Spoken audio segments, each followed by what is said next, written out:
Hello guys, ଆପଣ ସମସ୍ତଙ୍କୁ ପୁନର୍ବାର ଏଇ ୟୁଟ୍ୟୁବ୍ ଚ୍ୟାନେଲକୁ ସ୍ୱାଗତ କରେ। ପ୍ରତିଥର ପରି ପ୍ରିୟମାନେ ଆସନ୍ତୁ, ଆଜି ମଧ୍ୟ କିଛି ଆମେ ଈଶ୍ୱରଙ୍କ ସତ୍ୟ ବିଷୟରେ ଜାଣିବା। ଦୟାକରି ଭିଡ଼ିଓକୁ ଆରମ୍ଭରୁ ଶେଷ ପର୍ଯ୍ୟନ୍ତ ଦେଖନ୍ତୁ। ତ ଆଜିର ବିଷୟବସ୍ତୁ ବହୁତ ଗୁରୁତ୍ୱପୂର୍ଣ୍ଣ ବିଷୟ ଅଟେ, ସମସ୍ତେ ବି ନିହାତି ଜାଣିବା ଦରକାର। ତ ଆରମ୍ଭରୁ ଶେଷ ଯାଏଁ ସବୁ ଦେଖିଲେ ଶୁଣିଲେ ହିଁ ସମସ୍ତ ବିଷୟ ଆପଣ କ୍ଲିଅର ହେଇପାରିବେ। ତ ଆଜିର ବିଷୟବସ୍ତୁ ହେଲା ଯୀଶୁଙ୍କ ସୁସମାଚାର କାହିଁକି ପ୍ରଚାର କରାଯାଏ। ଯୀଶୁଙ୍କ ସୁସମାଚାର କାହିଁକି ପ୍ରଚାର କରାଯାଏ ଆଉ ପ୍ରଚାର କରିବାର ଉଦ୍ଦେଶ୍ୟ କ'ଣ? ଯୀଶୁଙ୍କ ସୁସମାଚାର ପ୍ରଚାର ନ କଲେ ହେବନି କି? କିନ୍ତୁ କ'ଣ ପାଇଁ ଆଜି ଓଡ଼ିଶାରେ ହେଉ, ଭାରତରେ ହେଉ ବା ବାହାର ଦେଶରେ ମଧ୍ୟ ଆଜି ଯୀଶୁଙ୍କ ସୁସମାଚାର ପ୍ରଚାର କରାଯାଉଛି? କ'ଣ ପାଇଁ? ସମସ୍ତେ ବି ଏଇଟା ଜାଣିବା ଦରକାର ଯେ ଆଜି କାହିଁକି ଯୀଶୁଙ୍କ ସୁସମାଚାର ପ୍ରଚାର କରାଯାଉଛି। ତ ଉଦ୍ଦେଶ୍ୟ କ'ଣ? ପ୍ରଚାର ଯେଉଁମାନେ କରୁଛନ୍ତି କାହିଁକି କରୁଛନ୍ତି ଆଉ ସେମାନେ କରିବା ଦ୍ୱାରା ତାଙ୍କର ଲାଭ କ'ଣ ହେଉଛି? ତ ସେ ବିଷୟ ଆଜି ନିହାତି ଆମେ ଜାଣିବା ଦରକାର। ଠିକ୍ ଅଛି, ଯାହା ବି ମୁଁ କହିବି ସବୁକିଛି ପବିତ୍ର ଶାସ୍ତ୍ର ବାଇବେଲ ଭିତରୁ ହିଁ ମୁଁ କହିବି, ବାହାର ବିଷୟରୁ ନୁହଁ। ବାଇବେଲ ଭିତରୁ ହିଁ ମୁଁ ସବୁ ଉତ୍ତର କହିବି। ଠିକ୍ ଅଛି, ତ ସମସ୍ତେ ଶୁଣିବା। ପ୍ରଥମ ବିଷୟ, ଯୀଶୁଙ୍କ ସୁସମାଚାର ପ୍ରଚାର କରାଯାଏ କାହିଁକି? ଏହା ଯୀଶୁଙ୍କର ଏକ ପ୍ରଧାନ ଆଜ୍ଞା ଅଟେ। ତ ଆକୁ ଆମେ ମହାନ ଆଜ୍ଞା ଆମେ କହିପାରିବା। It is a great command of Jesus. ଯୀଶୁଙ୍କର ଗୋଟେ ଏହା ମହାନ ଆଜ୍ଞା ଅଟେ ଯେ ତମେ ସୁସମାଚାର ପ୍ରଚାର କରିବ। ତ ବାଇବଲରେ ଏଭଳି ଲେଖା ଅଛି, ଯୀଶୁ ମୃତ୍ୟୁରୁ ଉଠିଲା ପରେ ଯୀଶୁ ଯେଭଳି କହିଥିଲେ ସେ ମୁଁ ମରିବି, ମୃତ୍ୟୁବରଣ କରିବି ଓ ତୃତୀୟ ଦିନରେ ଉତ୍ଥିତ ହେବି। ଯେତେବେଳେ ସେ 3 ଦିନରେ ଉଠିଲେ, ତାପରେ ଏ ଜଗତରେ ସେ 40 ଦିନ ବାସ କରିଥିଲେ। ତ 40 ଦିନ, ତ ଶେଷ ଦିନରେ, ଶେଷ ସମୟ, ଶେଷ ମୁହୂର୍ତ୍ତରେ ଯେତେବେଳେ ସେ ଏ ଜଗତରୁ ସେ ସ୍ୱର୍ଗକୁ ଯିବା ସମୟ ଆସିଗଲା, ସେଇ ଶେଷ ମୁହୂର୍ତ୍ତରେ, ସେଇ ସମୟରେ ସେ ଶିଷ୍ୟମାନଙ୍କୁ କିଛି ବିଷୟ କହୁଛନ୍ତି। ତ ମୁଁ ପାଠ କରୁଛି, ଆପଣ ଶୁଣନ୍ତୁ। କିନ୍ତୁ ଏକାଦଶ ଶିଷ୍ୟ ଗାଲିଲିକି ଯାଇ ଯୀଶୁ ଯେଉଁ ପର୍ବତ ବିଷୟ ସେମାନଙ୍କୁ କହିଥିଲେ ସେହି ପର୍ବତକୁ ଗଲେ, ଆଉ ସେମାନେ ତାହାଙ୍କୁ ଦେଖି ପ୍ରଣାମ କଲେ, ମାତ୍ର କେହି କେହି ସନ୍ଦେହ କଲେ। ପୁଣି ଯୀଶୁ ସେମାନଙ୍କ ନିକଟକୁ ଆସି ଆଳାପ କରି କହିଲେ, ସ୍ୱର୍ଗ ଓ ପୃଥିବୀର ସମସ୍ତ ଅଧିକାର ମୋତେ ପ୍ରଦତ୍ତ ହୋଇଅଛି। ଅତଏବ ତୁମ୍ଭେମାନେ ଯାଇ ସମସ୍ତ ଜାତିର ଲୋକଙ୍କୁ ପିତା, ପୁତ୍ର ଓ ପବିତ୍ର ଆତ୍ମାଙ୍କ ନାମରେ ବାପ୍ତିସ୍ମ ଦେଇ ମୁଁ ତୁମମାନଙ୍କୁ ଯେଉଁ ଯେଉଁ ଆଜ୍ଞା ଦେଇଅଛି ସେହିସବୁ ପାଳନ କରିବାକୁ ଶିକ୍ଷା ଦେଇ ସେମାନଙ୍କୁ ଶିଷ୍ୟ କର। ଆଉ ଦେଖ, ଯୁଗାନ୍ତ ପର୍ଯ୍ୟନ୍ତ ସଦାସର୍ବଦା ମୁଁ ତୁମମାନଙ୍କ ସଙ୍ଗେ ସଙ୍ଗେ ଅଛି। ତ ଯୀଶୁ ଏଇ ଗୋଟେ ପର୍ବତକୁ ସେ ଶେଷ ସମୟରେ ସେ କହିଥିଲେ ସେ ପର୍ବତକୁ ଯିବ, ସେ ଜିତ ପର୍ବତ ବୋଲି। ସେଠାରେ ଏକାଦଶ ଶିଷ୍ୟ, 12 ଜଣ ଶିଷ୍ୟ ମଧ୍ୟରୁ 11 ଜଣ ଶିଷ୍ୟ ଯିଏ ଥିଲେ, ତ ସେମାନଙ୍କୁ ସେ କହିଥିଲେ ସେଇ ଜାଗାକୁ ଯିବ, ତୁମେ ଶେଷ ଦର୍ଶନ ମୋତେ ସେଇଠି ଦର୍ଶନ କରିବ। ତ ସେଠି ଯୀଶୁ ସେମାନଙ୍କ ନିକଟକୁ ଯେତେବେଳେ ଆସି ଆଳାପ କରି କହୁଛନ୍ତି, କ'ଣ ଯୀଶୁ କହୁଛନ୍ତି, ସ୍ୱର୍ଗ ପୃଥିବୀର ସବୁ ଅଧିକାର ମୋତେ ଦିଆଯାଇଛି। ଅତଏବ ତୁମେମାନେ ଯାଇ, ଲେଖା ଅଛି ତୁମେମାନେ ଯାଇ, ଭଲରେ ଶୁଣନ୍ତୁ, ତୁମେମାନେ ଯାଇ ସମସ୍ତ ଜାତିର ଲୋକଙ୍କୁ, ସମସ୍ତ ଜାତିର, ଦେଖନ୍ତୁ ସବୁ ଜାତି, ଛୋଟ ଜାତି, ବଡ଼ ଜାତି ବା କୌଣସି ବିଷୟ ସେମିତି ନାହିଁ, ସମସ୍ତ ଜାତି ଲେଖା ଅଛି। ସମସ୍ତ ଜାତିର ଲୋକଙ୍କୁ ଯାଇ ତମେ କ'ଣ କର, ପିତା, ପୁତ୍ର, ପବିତ୍ର ଆତ୍ମାରେ ବାପ୍ତିସ୍ମ ଦେଇ ମୁଁ ତୁମମାନଙ୍କୁ ଯେଉଁ ଯେଉଁ ଆଜ୍ଞା ଦେଇଛି, ଯେଉଁ ଯେଉଁ ମୁଁ ଆଜ୍ଞା ତୁମକୁ କହୁଛି ସେଇ ସବୁ ପାଳନ କରିବାକୁ ଶିକ୍ଷା ଦେଇ କ'ଣ କର, ଶିଷ୍ୟ କର। ତ ଆଉ ଦେଖ, ଯୁଗ ଅନ୍ତ ପର୍ଯ୍ୟନ୍ତ ମୁଁ ତୁମ ସଙ୍ଗେ ସଙ୍ଗେ ଅଛି। ତ ପ୍ରଥମ ବିଷୟ, ଯୀଶୁଙ୍କ ସୁସମାଚାର ପ୍ରଚାର କାହିଁକି କରାଯାଏ? ଯୀଶୁଙ୍କର ଏହା ମହାନ ଆଦେଶ ଅଟେ। ତ ତମେମାନେ ଯାଇକି ସମସ୍ତ ଜାତିଙ୍କୁ, ଛୋଟ ବଡ଼ ଜାତି ହେଉ ବା ସବୁ ଦେଶ, ସବୁ ପୃଥିବୀର କୋଣେ କୋଣେ ତମେ ସବୁ ଜାଗାକୁ ଯାଇ ତୁମେ ସୁସମାଚାର ପ୍ରଚାର କର। ତ ପ୍ରଥମ ବିଷୟ ଏହା ଯେ ଯୀଶୁଙ୍କ ସୁସମାଚାର ପ୍ରଚାର କରାଯାଏ କାହିଁକି? ଏହା ଯୀଶୁଙ୍କର ଗୋଟେ ମହାନ ଆଦେଶ ଅଟେ।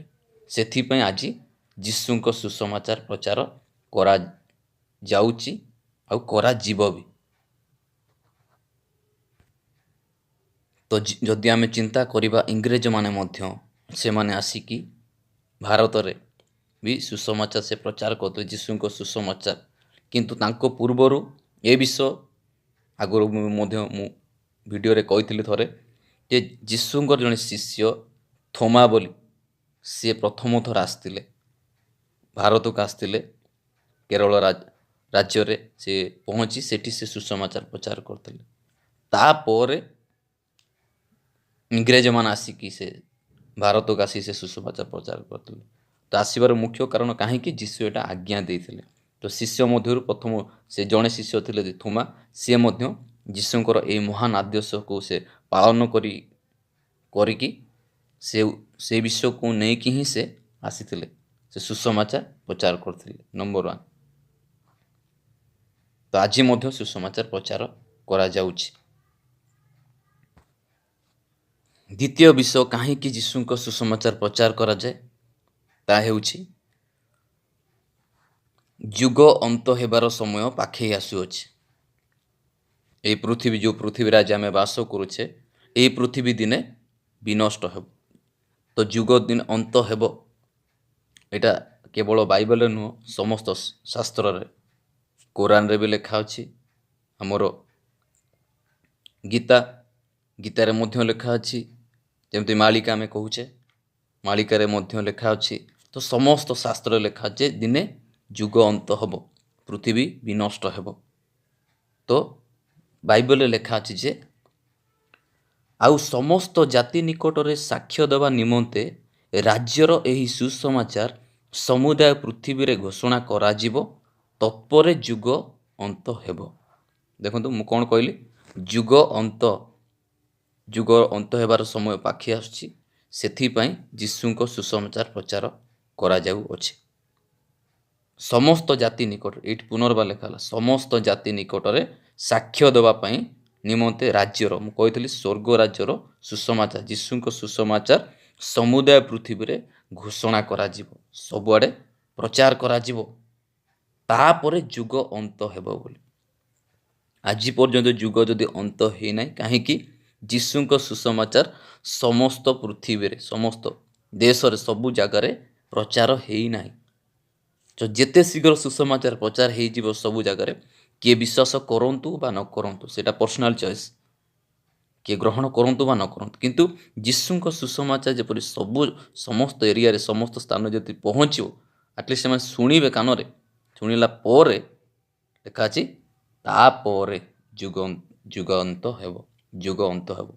ସେଥିପାଇଁ ଦ୍ୱିତୀୟ ବିଷୟ ଯୀଶୁଙ୍କ ସୁସମାଚାର ପ୍ରଚାର କରାଯାଉଛି କାହିଁକି? ଯେହେତୁ ଯୁଗ ଅନ୍ତ ହେବାର ସମୟ ପାଖି ଆସୁଛି, ସେଥିପାଇଁ ଯୀଶୁଙ୍କ ସୁସମାଚାର ପ୍ରଚାର କରୁଛି। ଯେତେ ଶୀଘ୍ର ଯୀଶୁଙ୍କ ସୁସମାଚାର ପ୍ରଚାର ହେଇଯିବ ପୃଥିବୀର କୋଣେ ସବୁ ଜାଗାରେ, ଯୁଗ ଅନ୍ତ ହେବ ବୋଲି। ତ ବିଭିନ୍ନ ଲକ୍ଷଣ, ବିଭିନ୍ନ ଚିହ୍ନ ମଧ୍ୟ ଆମେ ଯଦି ଚିନ୍ତା କରିବା, କେବେ ଭାବିନଥିଲେ ଆମେ ମହାମାରୀ, ଏତେ ବଡ଼ କରୋନା ମହାମାରୀ ଆସିଲା, ସେଇଟା ଗୋଟେ ଚିହ୍ନ। ବହୁତ ଉଦାହରଣ ଅଛି, ଦୁର୍ଭିକ୍ଷ, ପଙ୍ଗପାଳ ବି ଆସିଥିଲେ, ଠିକ୍ ଅଛି, ସ୍ଥାନ ସ୍ଥାନରେ ଯୁଦ୍ଧ, ଭୟଙ୍କର ପାପ ଜଗତରେ, ଯୁଆଡ଼େ ଦେଖିବ ପାପ, କଳି ଯୁଗ ଆମେ ଯେଭଳି କହୁଛେ ନା, ସବୁ। ତ ଯୁଗ ଦେଖନ୍ତୁ, ଯୁଗ ମନ୍ଦ। ଆଜି ଆପଣଙ୍କୁ କିଏ ଭଲ ପାଉଛି, କିଏ ସ୍ନେହ କରୁଛି? ଆପଣ 10ଟା ଭଲ କାମ କରିଥିବେ, ଆପଣ ଗୋଟେ ଭୁଲ କାମ କରିଥିବେ, ଲୋକମାନେ ସେ 10ଟା ଭଲ କାମକୁ ଦେଖିବେ କି ସେ ଗୋଟେକୁ ଦେଖିବେ ଯେ କାହିଁକି ତୁମେ ଏ ଭୁଲ କଲ? ତ ଜଗତ ଯେହେତୁ ଆମର ଭୁଲ ସେ ଦେଖୁଛି, ତେଣୁ ଏ ଜଗତ ମନ୍ଦ, ସବୁଆଡ଼େ ସବୁ କିଛି ପ୍ରିୟ, ମାନେ ସବୁ ଶେଷ ଦିନରେ ସବୁ ଚିହ୍ନ ସମୟ। ସେଥିପାଇଁ ଯେହେତୁ କାଳ ମନ୍ଦ ଅଟେ, ସେଥିପାଇଁ ଯୀଶୁଙ୍କ ସୁସମାଚାର ପୃଥିବୀର କୋଣେ କୋଣେ ପ୍ରଚାର କରାଯିବ। କାହିଁକି? ଯେହେତୁ ଯୁଗ ଅନ୍ତ ହେବାର ସମୟ ପାଖି ଆସୁଛି। ଯେତେ ଶୀଘ୍ର ସୁସମାଚାର ପ୍ରଚାର ହେଇଯିବ, ତାପରେ ଯୁଗ ଅନ୍ତ ହେବ। ଏଇଟା ଦ୍ୱିତୀୟ ବିଷୟ। ତୃତୀୟ ବିଷୟ, କାହିଁକି ଯୀଶୁଙ୍କ ସୁସମାଚାର ପ୍ରଚାର କରାଯାଏ? ଶାସ୍ତ୍ର ଏଭଳି ଲେଖା ଅଛି, ମୁଁ ଯୀଶୁଙ୍କ ସୁସମାଚାର ପ୍ରଚାର କରିବାକୁ ଲଜ୍ଜାବୋଧ କରେ ନାହିଁ, କାରଣ ଏହି ସୁସମାଚାର ଯେଉଁମାନେ ଶୁଣୁଛନ୍ତି ସେମାନଙ୍କର ପରିତ୍ରାଣ ନିମନ୍ତେ ଏହା ଈଶ୍ୱରଙ୍କ ଶକ୍ତି ଅଟେ ବୋଲି ଶାସ୍ତ୍ର କହେ। ତ ଯୀଶୁଙ୍କ ସୁସମାଚାର ପ୍ରଚାର କରାଯାଏ କାହିଁକି? ଏହି ଯୀଶୁଙ୍କ ସୁସମାଚାର ହେଉଛି ଏହା ଈଶ୍ୱରଙ୍କ ଶକ୍ତି ଅଟେ। ଏଇଟା କ'ଣ ହେବ ତାହେଲେ?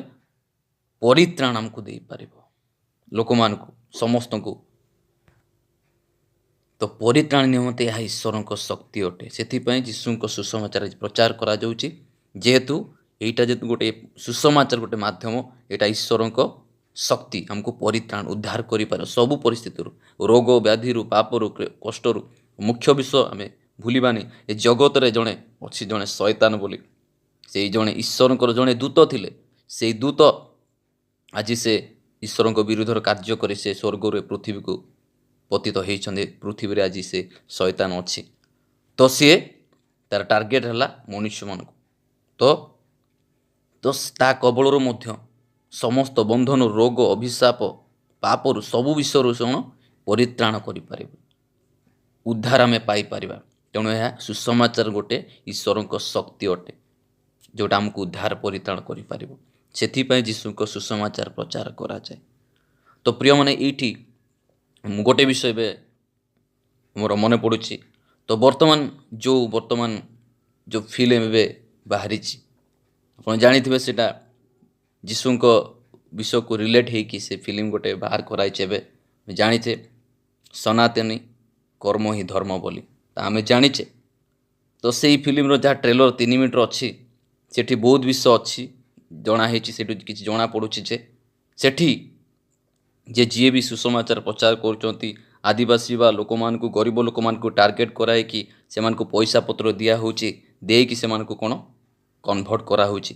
ତ ବିଭିନ୍ନ ମାଇଣ୍ଡ ୱାଶ୍ ସେମାନଙ୍କର କରାହେଉଛି। ଯିଏ ପାଳକ ସେଠି, ପାଷ୍ଟର ଯିଏ ହେଇଛନ୍ତି, ସେଠି ଯିଏ ରୋଲ୍ କରିଛନ୍ତି, ଯାହା ସେଇ ଚଳଚ୍ଚିତ୍ର ମାଧ୍ୟମରେ ଦର୍ଶାଯାଇଛି।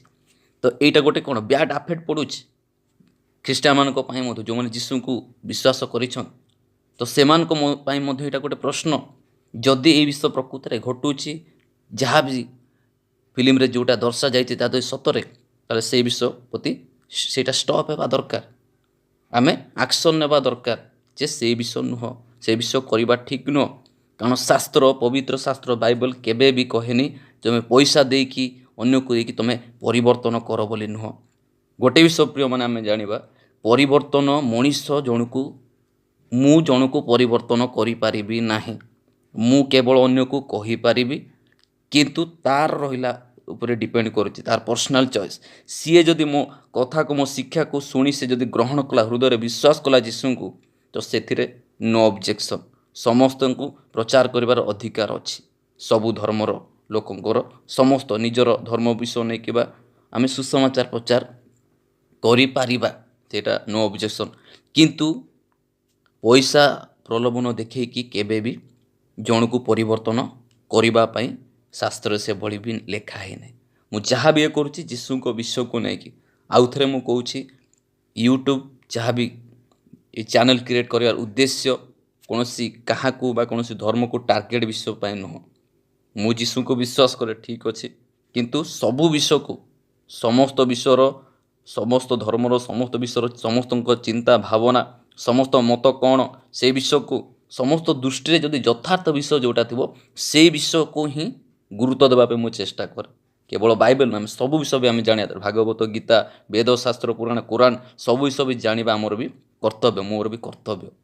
ତ ବାଇବଲରେ ବି ଲେଖା ଅଛି, ତୁମେ ଲୋଭ କରିବ ନାହିଁ, ଲୋଭ କର ନାହିଁ, କୌଣସି ଜିନିଷକୁ ତୁମେ ଲୋଭ କର ନାହିଁ, ଅନ୍ୟର ଜିନିଷକୁ ଲୋଭ କର ନାହିଁ। ଆଉ ଗୋଟେ ବିଷୟ ଲେଖା ଅଛି ଯେ ତୁମେ ମିଛ ସାକ୍ଷ୍ୟ ଦିଅ ନାହିଁ, ମିଛ ସାକ୍ଷ୍ୟ ଦିଅ ନାହିଁ। ତାର ଅର୍ଥ ତାହେଲେ କ'ଣ? ଯଦି ତୁମେ ପଇସା ଦେଇକି ଯଦି ଜଣକୁ ତୁମେ ପରିବର୍ତ୍ତନ କରୁଛ, ତାର ଅର୍ଥ କ'ଣ? ତୁମେ ମିଛ କହିକି ତାକୁ ଇଏ କରୁଛ। ଏହାଦ୍ୱାରା ଯୀଶୁ ବି ନିନ୍ଦିତ ହେଉଛନ୍ତି, ଖ୍ରୀଷ୍ଟିଆନ ଲୋକମାନେ ବି ନିନ୍ଦିତ ହେଉଛନ୍ତି। ତେଣୁ এই ଫିଲ୍ମରେ ଯାହା ବି ଦର୍ଶାଯାଏ, ଯଦି ପ୍ରକୃତରେ ସେଭଳି ବିଷୟ ହେଉଛି, ଆଦିବାସୀ ହରିଜନମାନଙ୍କୁ ଟାର୍ଗେଟ୍ କରାହେଉଛି ବୋଲି, କିନ୍ତୁ ମୁଁ ଏବେ ରିସେଣ୍ଟଲି ଯାହା ମୁଁ କହିଲି ଯେ ସମୁଦାୟ ଜାତି, ସମସ୍ତ ଜାତି ନିକଟରେ, ଛୋଟ ଜାତି, ବଡ଼ ଜାତି, ଏ ଜାତି, ସମସ୍ତଙ୍କ ନିକଟରେ ଆମେ ସୁସମାଚାର ପ୍ରଚାର ହଉ ବୋଲି କୁହାହେଇଛି, ଯୀଶୁ କହିଛନ୍ତି। କିନ୍ତୁ ଯୀଶୁ କହିନାହାନ୍ତି ଯେ ତୁମେ ପଇସା ପତ୍ର ଦେଇକି ଜଣକୁ ପରିବର୍ତ୍ତନ କର, ମାଇଣ୍ଡ ୱାଶ୍ କରିକି ଇଏ କର ବୋଲି, ତାହା ନୁହଁ। ତ ଅନ୍ୟର ବିଶ୍ୱାସକୁ ବାଧା ଦେବା ଆମର ଉଦ୍ଦେଶ୍ୟ ନାହିଁ, କି ମୋର ବି ଉଦ୍ଦେଶ୍ୟ ନାହିଁ। କିନ୍ତୁ ସତ୍ୟ ବିଷୟଟା ହିଁ ଅନ୍ୟ କୁରୁକରେ ପ୍ରକାଶ କର। ଯେଭଳି ମୁଁ କହିଲି, ଜଣକୁ ଯୀଶୁଙ୍କ ସୁସମାଚାର ମୁଁ ଜଣକୁ କହୁଛି, ବା ଆଜି ଯେଉଁମାନେ ପାଳକ ପ୍ରଚାରକ ମାନେ କହୁଛନ୍ତି ଅନ୍ୟକୁ, ସେଇ ବିଷୟ ଯଦି ଜଣେ ଶୁଣିକି ଗ୍ରହଣ କରୁଛି ନିଜ ହୃଦୟରେ, ସେ ଯଦି ଯୀଶୁଙ୍କୁ ବିଶ୍ୱାସ କରୁଛି, ତାହେଲେ ସେଇଥିରେ କିଛି କିଏ ବାଧା ଦେବାର ବା କିଏ ତାକୁ ଅଟକେଇବାର ଉଚିତ ନୁହଁ। କାରଣ ସେ ନିଜ ଇଚ୍ଛାରେ କରୁଛି। କାରଣ ମଣିଷକୁ ପରିବର୍ତ୍ତନ କରିବା ପାଇଁ, ମଣିଷକୁ ଜଣେ ମଣିଷ ପରିବର୍ତ୍ତନ କରିପାରିବ ନାହିଁ ଯେ ସୁସମାଚାର ପ୍ରଚାର କରୁଛି। ଯଦି ଭାବନ୍ତୁ, ଯଦି ପଇସା ଉଦ୍ଦେଶ୍ୟରେ ଯଦି ଜଣେ ବିଶ୍ୱାସ କରୁଛି ଯୀଶୁଙ୍କୁ, ଯେତେବେଳେ ପଇସା ସରିଯିବ, 40,000 ସେ ଫିଲ୍ମରେ ଯାହା ଇଏ କରାଯାଏ, 40,000 ଦେଇକି ଜଣେ ଇଏ କରୁଛି ବୋଲି, ଯେତେବେଳେ ପଇସା ତାହେଲେ ସରିଯିବ, ତାହେଲେ ତାର ବିଶ୍ୱାସ କୁଆଡ଼େ ଯିବ?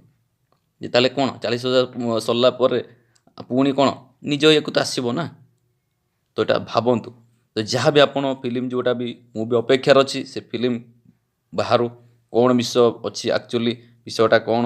କିନ୍ତୁ ଟ୍ରେଲରରେ ଯେତିକି ଜଣାପଡ଼ୁଛି ଯେ କିଛି ଭୁଲ କରାହେଇଛି ବା କ'ଣ ହେଇଛି, ଯେଉଁମାନେ ବି ଯଦି ଏ ବିଷୟ କରୁଛନ୍ତି ସେଇ ବିଷୟ ପ୍ରତି ସେଇଟା ବନ୍ଦ ହେବା ଦରକାର, ସେ ପ୍ରତି ଆକ୍ସନ୍ ନେବା ଦରକାର ବି ସରକାର। କିନ୍ତୁ ଯୀଶୁଙ୍କ ସୁସମାଚାର ପ୍ରଚାର କରିବାର ଉଦ୍ଦେଶ୍ୟ ସେଇଟା ନୁହଁ। ପଇସା ଦେଇକି ତୁମେ ପରିବର୍ତ୍ତନ କର ବୋଲି ଯୀଶୁ କହିନାହାନ୍ତି। କାରଣ ବାଇବେଲ ଭିତରୁ ହିଁ, ପବିତ୍ର ଶାସ୍ତ୍ର ବାଇବେଲରୁ ହିଁ ମୁଁ ସେଇଟା କହୁଛି। ଯୀଶୁ କହୁଛନ୍ତି ସେବା କର, ସୁସମାଚାର ପ୍ରଚାର କର, ସମସ୍ତଙ୍କ ନିକଟରେ ପ୍ରଚାର କର, କିନ୍ତୁ କାହାକୁ ତୁମେ ଆଉ ଯେଉଁମାନେ ବି ସୁସମାଚାର ପ୍ରଚାର କର ବାଧ୍ୟରେ ବି କର ନାହିଁ ବୋଲି। ତାର ଅର୍ଥ କ'ଣ? ଯଦି ଯେଉଁମାନେ ପ୍ରଚାର କରୁ ସେମାନଙ୍କୁ ଯଦି କୁହାଯାଉଛି ଯେ ତୁମେ ବାଧ୍ୟରେ ସୁସମାଚାର ପ୍ରଚାର କରନି ବୋଲି, ତାହେଲେ ଯିଏ ବିଶ୍ୱାସ କରିବ ତାକୁ ଆମେ କେମିତି ବାଧ୍ୟ କରିକି ଯୀଶୁଙ୍କ ନିକଟକୁ ଆଣିପାରିବୁ? ତ ପ୍ରିୟମାନେ ସମସ୍ତେ ଇଏ କରନ୍ତୁ। ଭିଡ଼ିଓ ହୁଏତ ଏଇଟା ବହୁତ ଗୁରୁତ୍ୱପୂର୍ଣ୍ଣ ବିଷୟ, ଟିକେ ଲଙ୍ଗ୍ ହେଇଯାଇଛି, ସେଥିପାଇଁ ସରି। କିନ୍ତୁ ଆପଣ ଏଇଟା ଶୁଣନ୍ତୁ, ଶେଷ ପର୍ଯ୍ୟନ୍ତ ନ ଦେଖିଲେ ନ ଶୁଣିଲେ ଆପଣ ବିଶ୍ୱାସ କରିବେନି, ତେଣୁ ଏଇଟା କ୍ଲିଅର୍ ହେଇପାରିବେନି। ସେଥିପାଇଁ ବହୁତ ଗୁରୁତ୍ୱପୂର୍ଣ୍ଣ ବିଷୟ ଯେ ଆଜି ମୁଁ କହିଲି ଯେ ଯୀଶୁଙ୍କ ସୁସମାଚାର ପ୍ରଚାର କରାଯାଏ କାହିଁକି। ମୁଁ ପଏଣ୍ଟ ଆପଣମାନଙ୍କ ସାମ୍ନାରେ ରଖିଲି ଯେ ଈଶ୍ୱରଙ୍କ ଏଇଟା ମହାନ ଆଦେଶ ଦେଇଛନ୍ତି ଯେ ତୁମେ ଯାଇ ଅନ୍ୟମାନଙ୍କୁ ସୁସମାଚାର ପ୍ରଚାର କର, ସବୁ ଦେଶ, ରାଜ୍ୟ ହଉ ବା ଜିଲ୍ଲା, ସବୁ ଜାଗାରେ। ଆଉ ଆଦିବାସୀ ହରିଜନ ବା ସେମାନଙ୍କୁ ଟାର୍ଗେଟ୍ କରି ପଇସା ପ୍ରଲୋଭନ ଦେଇକି ତୁମେ ବିଶ୍ୱାସ କରାଅ, ବା ସେ ଆସି ଯୀଶୁ କେବେ କହିନାହାନ୍ତି। ଓକେ, ନମ୍ବର 2, ଏଇଟା କ'ଣ ଈଶ୍ୱରଙ୍କର ଶକ୍ତି। ଦ୍ୱିତୀୟରେ ବିଷୟ ମୁଁ କହିଲି ଏଇଟା ଯୁଗର ଅନ୍ତ ହେବାର ସମୟ ଯେହେତୁ ପାଖେଇ ଆସୁଛି, ସେଥିପାଇଁ ଯୀଶୁଙ୍କ ସୁସମାଚାର ଆଜି ପ୍ରଚାର କରାଯାଉଛି, ଆଉ ପ୍ରଚାର ବି କରାଯିବ। ଠିକ୍ ଅଛି। ତୃତୀୟ ବିଷୟ କହିଲି ଯେ ଏହା ଈଶ୍ୱରଙ୍କ ଶକ୍ତି ଅଟେ ପରିତ୍ରାଣ ପାଇଁ, ଆମକୁ ଉଦ୍ଧାର କରେ, ସବୁ ପରିସ୍ଥିତିରୁ ରକ୍ଷା କରିବା ପାଇଁ ଈଶ୍ୱରଙ୍କ ଶକ୍ତି ଅଟେ। ସେଥିପାଇଁ ସୁସମାଚାର ପ୍ରଚାର କରାଯାଉଛି। ଆଉ ରହିଲା ଯେଉଁ ବିଷୟ ଆଜି ସେ ଫିଲ୍ମ ରିଲେଟେଡ଼୍ ଯାହା ବି ହେଇଛି, ସେ ବିଷୟକୁ କ'ଣ ହେଇଛି, ଯଦି ସତରେ ସେ ବିଷୟ ଅଟକାଇବା ଦରକାର। କାରଣ ଆମେ ମଣିଷକୁ ପରିବର୍ତ୍ତନ କରିପାରିବା ନାହିଁ, ତେଣୁ ସେ ବିଷୟ ପ୍ରତି ସରକାର ବି ଦୃଷ୍ଟିପାତ କରିବା ଦରକାର। ତେଣୁ ଆଜି ଯାହା ବି ଆମେ ଆଜି ଶୁଣିଲେ, ଆଉ ଯେ ଜଣେ ବି ଆମେ ୟୁଟ୍ୟୁବ୍ ମାଧ୍ୟମରେ ଆପଣ ଦେଖୁଛନ୍ତି ବା ଶୁଣୁଛନ୍ତି, ଏଇଟା ବହୁତ ଗୁରୁତ୍ୱପୂର୍ଣ୍ଣ ପ୍ରସଙ୍ଗ ଯେ ଆଜି ଯୀଶୁଙ୍କ ସୁସମାଚାର କାହିଁକି ପ୍ରଚାର କରାଯାଉଛି, ଉଦ୍ଦେଶ୍ୟ କ'ଣ, ଯିଏ ପ୍ରଚାର କରେ ତାହାର ଲାଭ କ'ଣ। ଲେଖା ଅଛି ଯିଏ ସୁସମାଚାର ପ୍ରଚାର କରେ ସେଇଥିରେ ସେ ଚଳିବ ବୋଲି ଲେଖା ଅଛି। ତ ତେଣୁ ଅନ୍ୟକୁ ବାଧ୍ୟ ନୁହଁ, ତୁମେ ସୁସମାଚାର ପ୍ରଚାର କର। ଯଦି ଆମେ ସମ୍ବିଧାନକୁ ଯିବା ତାହେଲେ ତ ସମ୍ବିଧାନ ମଧ୍ୟ ଅଲଗା, ସମ୍ବିଧାନରେ ବି ଅଛି, ସେଇଟାକୁ ମୁଁ ଯାଉନି। ସେ ସମ୍ବିଧାନ ଗୋଟେ ୱାର୍ଡ଼ ଖାଲି ମୁଁ କହିବି ଯେ ସମ୍ବିଧାନ ସେଠି ସମସ୍ତଙ୍କୁ ଅଧିକାର ଦିଆଯାଇଛି, ନିଜ ଧର୍ମ ନିଜ ପ୍ରଚାର ସେ କରିପାରିବ, ସବୁ କିଛି କରିପାରିବ, କିନ୍ତୁ କାହାକୁ ବାଧ୍ୟତା କରିପାରିବ ନାହିଁ, କି ପ୍ରଲୋଭନ ଦେଖିକି ସେ ବିଷୟ କିଛି ଜଣକୁ ପରିବର୍ତ୍ତନ କରିବା ପାଇଁ ସେ ଚେଷ୍ଟା କରିବ ନାହିଁ ବୋଲି ଡାଇରେକ୍ଟ କୁହାଯାଇଛି। ତ ଏଇଟା ବହୁତ ଗୁରୁତ୍ୱପୂର୍ଣ୍ଣ ପ୍ରିୟମାନେ।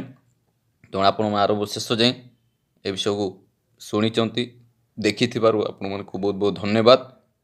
ଯଦି କିଛି ଆପଣଙ୍କ ମନରେ ପ୍ରଶ୍ନ ଆସୁଛି ବା କିଛି ଆସୁଛି, ଆପଣ ଦୟାକରିକି ଆପଣ କମେଣ୍ଟ କରନ୍ତୁ, କମେଣ୍ଟରେ ଲେଖନ୍ତୁ ନାଇଁ ଏଇଟା କହିବା ଠିକ୍ ନଥିଲା, ଏଇଟା କହିଦେଲେ ଏଇଟା ଭୁଲ ବିଷୟ କି କ'ଣ, ଯାହା ଯଦି ମନର ପ୍ରଶ୍ନ ଅଛି ସମସ୍ତଙ୍କୁ, ଯେଉଁମାନେ ଯୀଶୁଙ୍କୁ ଜାଣିଛନ୍ତି ବା ଯେଉଁମାନେ ଜାଣିନାହାନ୍ତି, ସେମାନେ ଯଦି କିଛି ପ୍ରଶ୍ନ ଅଛି ବା ମନରେ ଯଦି କିଛି ଅଛି, ତାହେଲେ ଆପଣ ସମସ୍ତେ କମେଣ୍ଟରେ ଲେଖନ୍ତୁ। ଓକେ, ତ ଏଇ ଆଜିର ଏଇ ବିଷୟ ଡିସ୍କସନ୍ ଦ୍ୱାରା ଆଉ ସମସ୍ତେ କିଛି ନିଶ୍ଚିତ ଜାଣିଥିବେ, ଶିଖିଥିବେ। ବିଶେଷ କରି ଆଜି ସୁସମାଚାର ଯେଉଁ ପ୍ରଚାର କରାଯାଉଛି ସେଇ ବିଷୟଟା ଯେହେତୁ ସାରା ଆଜି ସବୁଆଡ଼େ ଏଇ ବିଷୟ ମୁଖ୍ୟ ବିଷୟ ଆଜି ସେଣ୍ଟର ପଏଣ୍ଟ ହେଇଯାଇଛି ଯେ କାହିଁକି ଯୀଶୁଙ୍କ ସୁସମାଚାର ପ୍ରଚାର ହେଉଛି ପତ୍ରିକା ମାଧ୍ୟମରେ ହେଉ ବା ଟିଭି ମାଧ୍ୟମରେ ହେଉ ବା ନୂତନ ନିୟମ ଟ୍ରାକ୍ସ ମାଧ୍ୟମରେ ଦିଆହେଉଛି ସମୟ ଥିଲା ଏବେ ବନ୍ଦ କରାଯାଇଛି ସେଗୁଡ଼ା କାହିଁକି କୁହାହେଉଛି ତ ଏଇଟା ଆମେ କାହିଁକି ଅନ୍ୟକୁ କହୁଛୁ ମୁଁ ଯଦି ଅନ୍ୟକୁ କାହିଁକି କହୁଛି ସେଇଟା ବି ଜାଣିବା ଦରକାର ଏଇଟା ଈଶ୍ୱରଙ୍କର ଆଦେଶ ପ୍ରଭୁ ଯୀଶୁଙ୍କର ସେ ନିଜେ ଆଦେଶ ଦେଇଛନ୍ତି ତେଣୁ ଏଇଟା ବହୁତ ତିନୋଟି ବିଷୟ ଯେଉଁ ମୁଁ ଏକ୍ଜାମ୍ପଲ୍ ଦେଲି ସେ ବିଷୟକୁ ସେଟାକୁ ଆମେ ଭୁଲିବା ନାହିଁ ଆଉ ସେବା କରିବା ପାଇଁ ପ୍ରଭୁ କହୁଛନ୍ତି କିନ୍ତୁ ଅନ୍ୟକୁ ବାଧ୍ୟରେ ପରିବର୍ତ୍ତନ କରିବା ପ୍ରଲୋଭନ ଦେଖି ଜଣକୁ ତୁମେ ଇଏ କର ନାହିଁ କାରଣ ମିଛ ସାକ୍ଷ୍ୟ ଦିଅ ନାହିଁ ବୋଲି ପ୍ରଭୁ କହୁଛନ୍ତି ଓ ଲୋଭ କର ନାହିଁ ବୋଲି କହୁଛନ୍ତି ପ୍ରଭୁ ଏମିତି ବହୁତ ବିଷୟ ଅଛି ତେଣୁ ଏତିକିରେ ମୁଁ ଭିଡ଼ିଓକୁ ଶେଷ କରୁଛି ତ ଆପଣ ଦେଖିଥିବାରୁ ସେଥିପାଇଁ ସମସ୍ତଙ୍କୁ ବହୁତ ବହୁତ ଧନ୍ୟବାଦ ଥ୍ୟାଙ୍କ ୟୁ।